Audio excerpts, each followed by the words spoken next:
Prunier.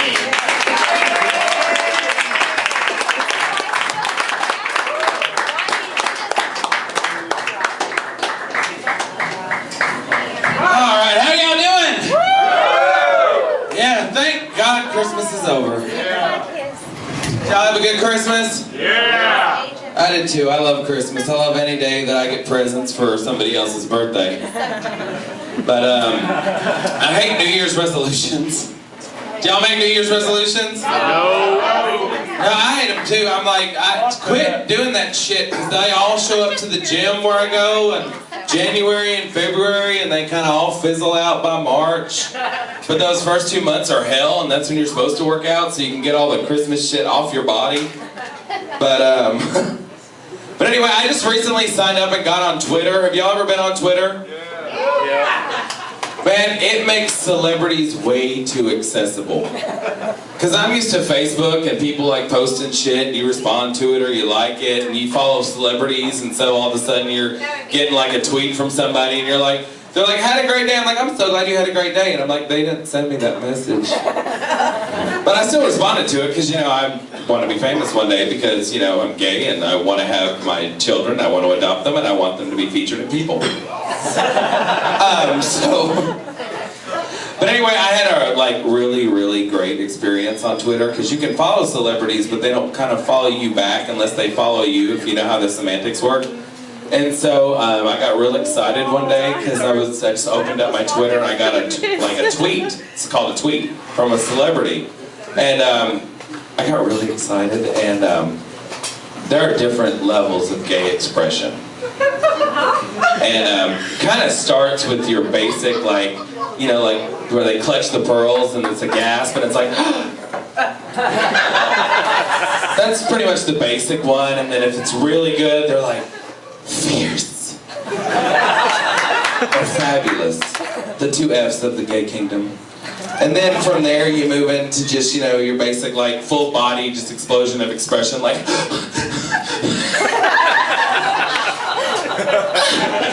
then it just turns into like some rainbow bright glitter explosion that, you know, just looks just tacky as horrible. But I got a Twitter from a celebrity. And I was real excited, and I went through like all 4 different levels very quickly, because it was from Leanne Rimes, and she said, "What's going on, cuteness?" And I was like, "Shut up."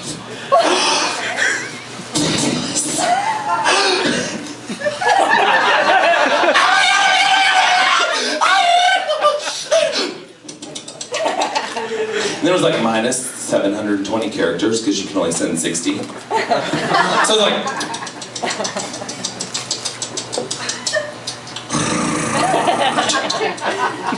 damn it. So finally I was just like, I love you so much and you're my famous, I love you. But it was great, it kind of made my Christmas. It was the best Christmas present you could have ever gotten. Leanne Rimes thinks I'm cute, so if y'all think I'm ugly, fuck you.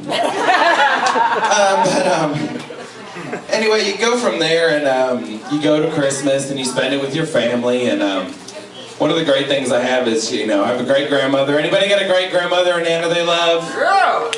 Oh yeah. Mine's dyslexic.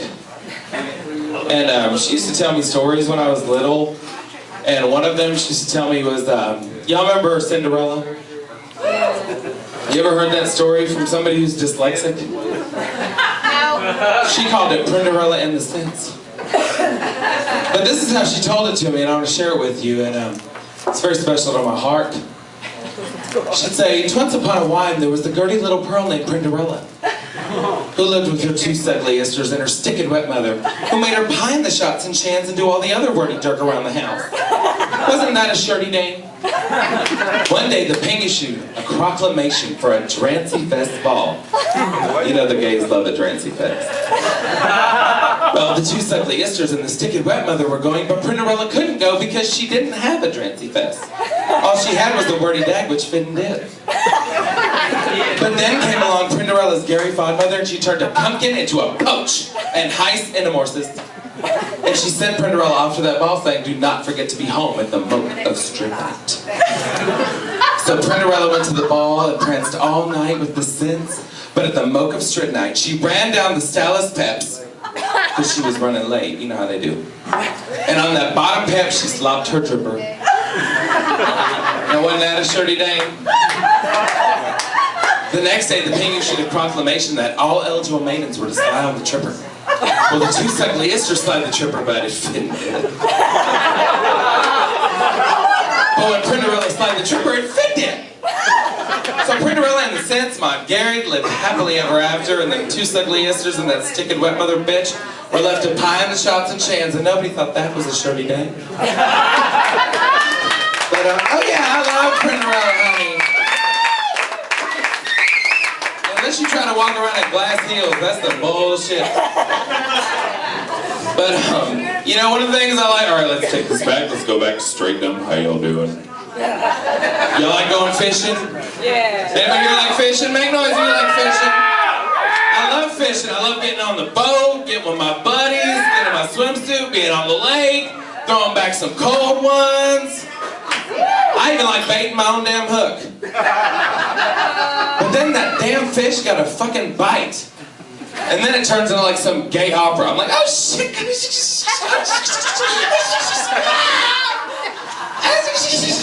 Sweating and I'm like, this is not what I want.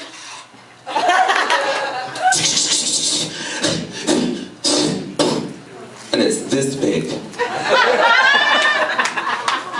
And so after that, I feel guilty because I'm just gonna throw it back, so I gotta fucking buy a lip ring and put it in there and make it look like I meant to do that. Because, you know, the gays can't lose votes from anybody these days, so we gotta make sure the aquatic population is happy.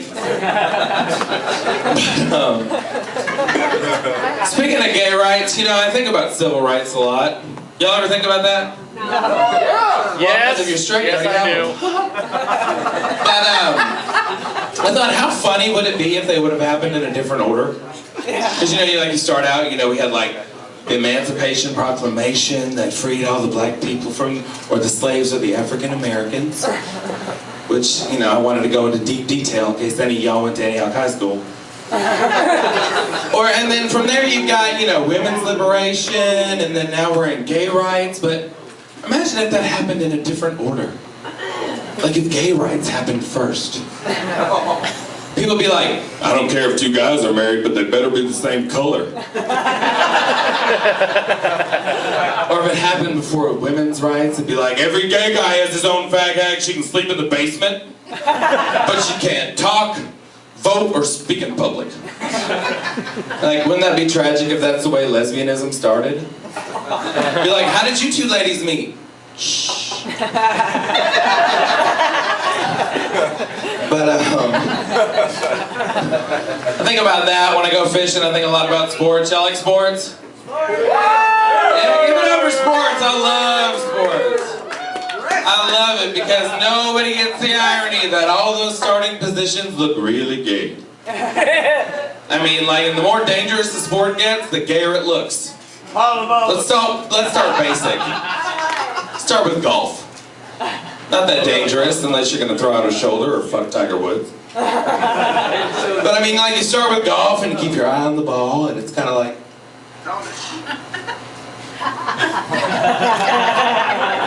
I'm like, that looks kind of gay.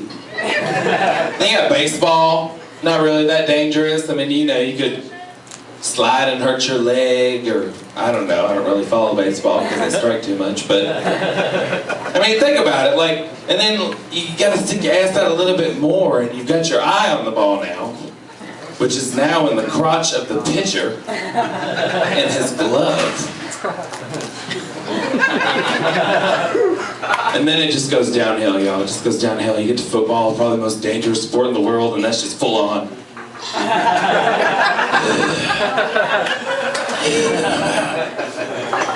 And football can be pretty damn dangerous, especially if you're Mr. Sandusky. Who'd have thought you could get fired for being a pedophile? I mean, Michael Jackson had his job. How long? I guess people in the arts are a little bit more accepting, aren't they, darling? You know, you think about that shit and you're like, oh, no, don't say that. It's kind of like, you know, leave the Catholic Church alone. I'm not saying anything bad about the Catholic Church, but really it kind of did for pedophiles what greenhouses did for plants. Made it a safe and happy, nurturing place to grow. I think that it would be funny because I study a lot of religions because they all seem to hate us. Well, they hate the gays anyway. And one of the things I thought it would just be fun to just burst out, like to be a Baptist preacher at random moments. Be like you're shopping at Walmart. People are like, you know, you're standing there and they're like, are you going to buy that? And you're like, I will not purchase this item until the smiley face comes and rolls back that price. $29.99 is of the devil. I'm waiting for $24.99. So your friend's like, where you want to go eat? You want to go eat at Cracker Barrel? You're like, I cannot, and I repeat, I cannot go eat at the Cracker Barrel because I do not have $145 to buy that rocking chair. But I will sit down outside and I will play with those ginormous checkers. Because I will jump and I will double jump and I will get the king because he has anointed me to play. Praise Jesus. Anyway, are y'all ready for some more comedy? Yeah! Y'all in a good mood? Drink up, honey, because the more you drink, the better we look. Amen? I told you I could get them to say amen up here at Spanky's. They told me, come do comedy at Spanky's. I was like, is that an S&M bar? Because I got a pair of leather chaps that I've never worn in public. Damn dirty Santa gifts. But thank you very much. My name is Thomas Prunier. Y'all have a great night.